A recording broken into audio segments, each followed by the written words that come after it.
कूड़ा बीनने वाला गरीब बच्चा निकला मैथ्स का जीनियस। पूरा स्कूल दंग रह गया। कूड़ा बीनने वाला विजय, जिसे स्कूल के गेट पर खड़ा होने लायक भी नहीं समझा जाता था। सुबह का वक्त था, सूरज अभी पूरी तरह निकला भी नहीं था, लेकिन शहर की सड़कों पर जिंदगी अपनी पूरी रफ्तार में दौड़ने लगी थी। कहीं दूध की गाड़ियों की घंटियां बज रही थीं, कहीं अखबार फेंकने की आवाज आ रही थी। बसों के हॉर्न और दुकानों के शटर खुलने की चरमराहट मिलकर एक अजीब सा शोर रच रहे थे। इसी शोर के बीच एक दुबला पतला बच्चा अपनी पीठ पर फटी हुई बोरी लटकाए सड़क के किनारे पड़े कूड़े के ढेरों में कुछ तलाशता फिर रहा था। उसका नाम था विजय। उम्र मुश्किल से 13-14 साल। चेहरा हमेशा धूल और पसीने से भरा रहता। कपड़े इतने पुराने कि उनका असली रंग पहचानना मुश्किल हो जाता। पैरों में चप्पल नहीं थी, सिर्फ सख्त हो चुकी तलवों की परत थी जो नुकीले कांच, पत्थरों और गर्म डामर से लड़ना सीख चुकी थी। विजय की आंखों में थकान साफ दिखती थी, लेकिन उस थकान के पीछे एक अजीब सी चमक छुपी रहती थी, जैसे वह सिर्फ कूड़ा नहीं बीन रहा हो, बल्कि हर चीज को ध्यान से देख रहा हो, समझ रहा हो, गिन रहा हो। कोई बोतल उठाता तो उसकी नजर उसके आकार पर जाती, अखबार का टुकड़ा उठाता तो उसके पन्नों की संख्या अपने आप दिमाग में जोड़ लेता। उसके लिए सड़क सिर्फ रोजी रोटी का साधन नहीं थी, बल्कि एक खुली किताब थी जिसमें हर दिन कुछ नया लिखा होता था। विजय के लिए सुबह का मतलब स्कूल जाना नहीं था। सुबह का मतलब था कूड़ा बीनना, बोतलें इकट्ठा करना, प्लास्टिक और कागज छांटना और फिर कबाड़ी को बेचकर 2 वक्त की रोटी का इंतजाम करना। उसकी दुनिया सड़क थी और सड़क ने उसे बहुत जल्दी बड़ा कर दिया था। बचपन, खेल, खिलौने, ये सब शब्द उसके जीवन में कभी ठीक से आए ही नहीं। शहर के बीचों बीच एक बड़ा सा स्कूल था, सरस्वती विद्या निकेतन। ऊंची दीवारें, लोहे का भारी गेट, भीतर हरे भरे मैदान, साफ सुथरी यूनिफॉर्म में बच्चे, हाथों में किताबें और पीठ पर चमचमाते बैग। हर सुबह विजय उसी स्कूल के गेट के पास से गुजरता था। वह वहां खड़ा रहता था, कभी अपनी कूड़े की बोरी नीचे रखकर, गेट के बाहर पड़ी सीमेंट की पटरी पर बैठकर। उसकी आंखें भीतर खेलते बच्चों को देखती, कोई हंसता, कोई दौड़ता, कोई अपने दोस्त से झगड़ता। विजय कुछ नहीं बोलता था, बस देखता रहता था, जैसे वह किसी और दुनिया को चुपचाप महसूस कर रहा हो। उसे सबसे ज्यादा अच्छा लगता था जब गणित की क्लास होती, खिड़कियों से आती आवाजें, सर इसका उत्तर 24 है। नहीं, मेरा उत्तर 36 आया। ये सब सुनकर उसके होंठ अपने आप हिलने लगते। वह सवालों को मन ही मन हल करने लगता। कभी कभी जवाब सही भी निकल आता, कभी कभी वह खुद ही मुस्कुरा देता, जैसे किसी अदृश्य जीत पर। लेकिन स्कूल के लिए विजय अदृश्य था, या यूं कहें उसे देखा जाना भी अपमान समझा जाता था। गेट पर खड़ा चौकीदार अक्सर उसे डांट देता, ए हट यहाँ से, बदबू आती है, बच्चों के सामने क्यों खड़ा रहता है। कभी कोई टीचर गेट से निकलते हुए नाक से कोट ढकर कह देता, ये बच्चे यहाँ क्यों आने दिए जाते हैं। स्कूल का माहौल खराब हो जाता है और बच्चे कुछ हंसते, कुछ उसे देखकर मुंह फेर लेते, कुछ कूड़ा वाला कहकर बुलाते। दोस्तों, अगर आप यहाँ तक आ गए हैं तो हमारे चैनल को सब्सक्राइब जरूर कर लें। विजय सब सुनता था, हर शब्द, हर ताना, हर हंसी, लेकिन जवाब नहीं देता था, क्योंकि उसे पता था उसके शब्दों की कीमत शून्य है। उसकी आवाज से ज्यादा भारी उसकी भूख थी और उसकी मजबूरी उससे भी भारी। विजय का अतीत भी किसी उलझे हुए सवाल से कम नहीं था। उसका पिता कभी रिक्शा चलाता था, दिन भर मेहनत करता, शाम को थका हारा घर लौटता, लेकिन चेहरे पर संतोष रहता। माँ घरों में बर्तन मांजती थी। दोनों की कमाई मिलकर जैसे तैसे घर चल जाता था। फिर एक दिन पिता बीमार पड़ गए। पहले हल्का सा बुखार, तब फिर कमजोरी, फिर बिस्तर। इलाज के पैसे नहीं थे। बीमारी ने धीरे धीरे पिता को जकड़ लिया और एक दिन हमेशा के लिए सुला दिया।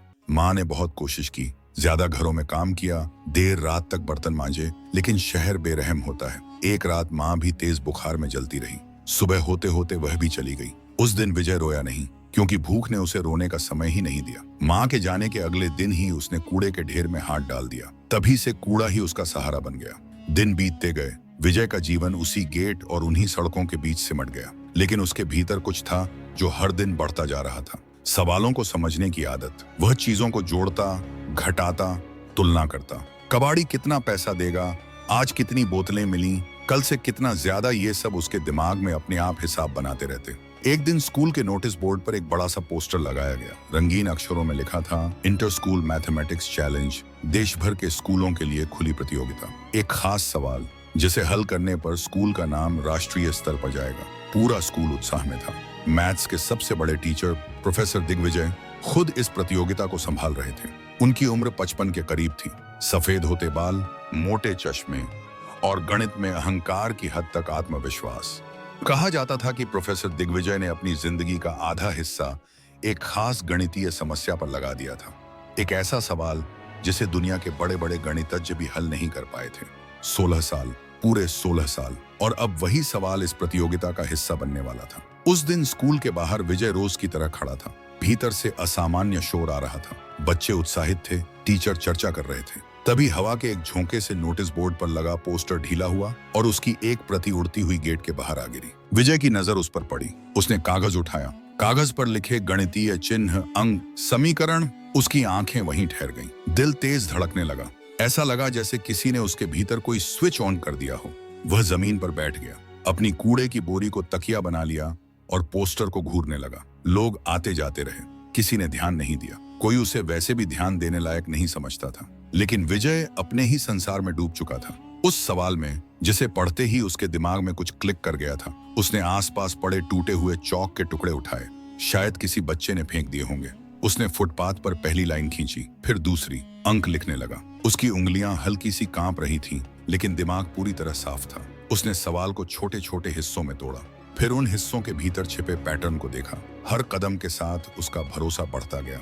वह मुस्कुराया, जैसे किसी पुराने दोस्त से अचानक मुलाकात हो गई हो। अंदर स्कूल में प्रोफेसर दिग्विजय छात्रों को समझा रहे थे, यह सवाल साधारण नहीं है, इसमें सिर्फ दिमाग नहीं, धैर्य चाहिए। मैंने खुद इसे 16 साल तक हल करने की कोशिश की है। छात्र सन्न थे, कुछ घबराए हुए, कुछ रोमांचित, और बाहर स्कूल के गेट पर कूड़े के ढेर के पास विजय आखिरी लाइन खींच रहा था। उसने चौक जमीन पर रखी, कुछ देर फुटपाथ पर बने पूरे हल को देखता रहा, फिर बहुत धीमी आवाज में बोला, हो गया। उसके चेहरे पर थकान नहीं थी, उसके चेहरे पर जीत की शांति थी। उसी पल स्कूल का गेट खुला, कुछ बच्चे बाहर आए।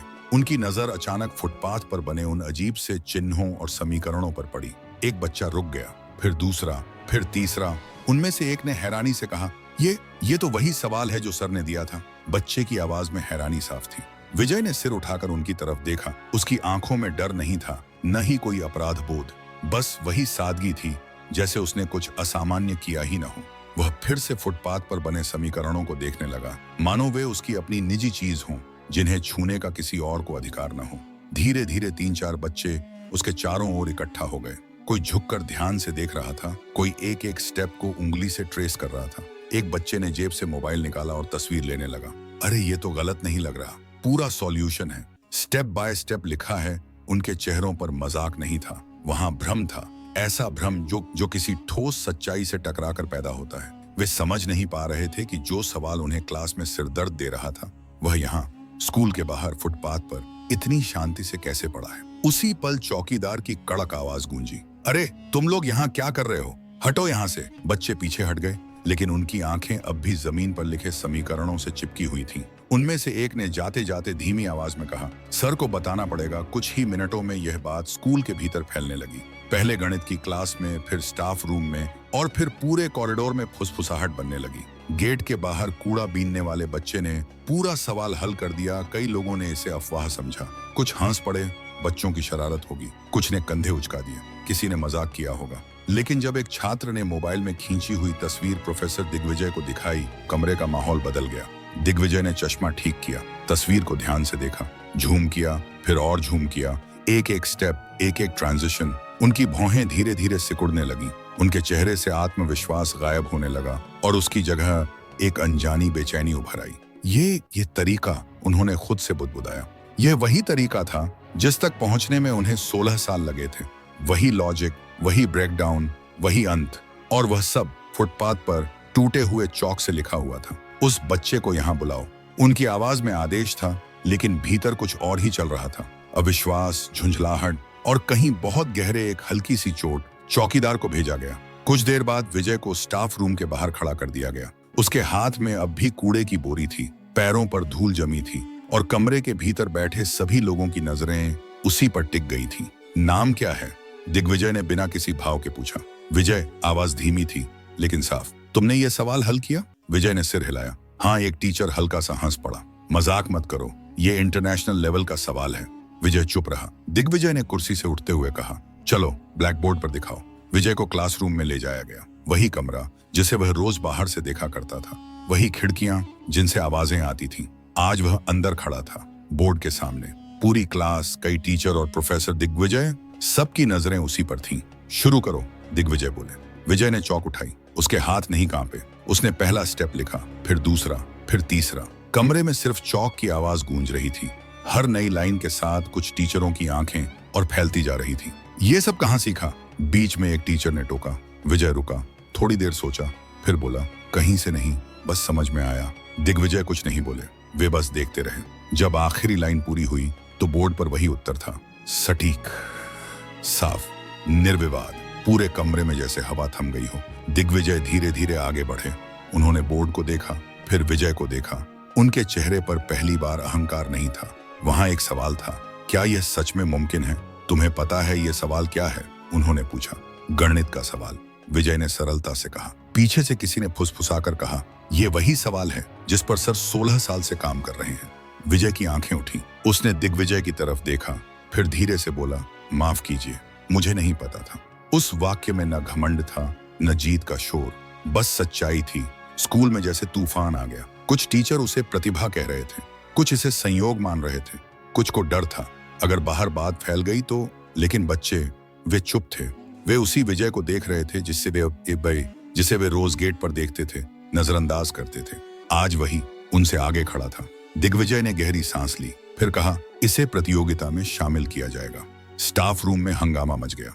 लेकिन ये तो स्कूल का छात्र नहीं है, इसके पास यूनिफॉर्म नहीं है, कागज नहीं है। दिग्विजय ने सिर्फ एक वाक्य कहा, गणित कागज नहीं देखता। विजय को पहली बार स्कूल की यूनिफॉर्म दी गई। थोड़ी ढीली थी लेकिन साफ थी। पहली बार उसे बेंच पर बैठाया गया। वह चुप बैठा रहा, जैसे डर रहा हो कि कहीं यह सब सपना न निकल जाए। लेकिन हर कहानी में रोशनी के साथ साया भी आता है। कुछ बच्चों के माता पिता ने आपत्ति जताई, एक कूड़ा बीनने वाला हमारे बच्चों के साथ, ये ठीक नहीं। स्कूल प्रशासन दबाव में था और विजय वह यह सब सुन रहा था। एक दिन वह चुपचाप फिर स्कूल के गेट पर खड़ा था, कंधे पर वही पुरानी बोरी। चौकीदार ने पूछा, अंदर नहीं जाओगे? विजय ने सिर हिलाया, नहीं, ठीक है। उसकी आंखों में वही पुरानी शांति थी, लेकिन अंदर कुछ टूट चुका था। उसी शाम प्रोफेसर दिग्विजय अकेले बैठे थे। सामने वही नोट्स, वही 16 साल का संघर्ष और दिमाग में एक बच्चा जिसने बिना किताब, बिना शिक्षक सवाल हल कर दिया था। पहली बार उन्हें अपने अहंकार का भार महसूस हुआ। वे उठे, गेट की तरफ गए। विजय अब भी वहीं था।